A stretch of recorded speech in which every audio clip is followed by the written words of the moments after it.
Hello everyone! In this video, I'll show you how to link a bank account on Robinhood. First, open the Robinhood app, tap the person icon in the bottom right, then tap the three lines in the top left corner. From the menu, tap Transfers, then scroll down and tap Add Account under Link Accounts. Choose whether to link a debit card or bank account, or both. You can link up to 3 bank accounts.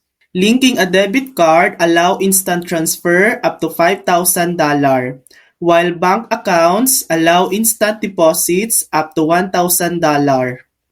Robinhood uses Play to link your bank safely. Just sign in using your bank login credentials.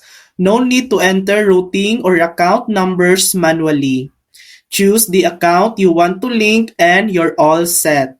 And that's it. That's how to link a bank account on Robinhood. Thanks for watching. If this video helped you, please like and subscribe for more helpful tutorials.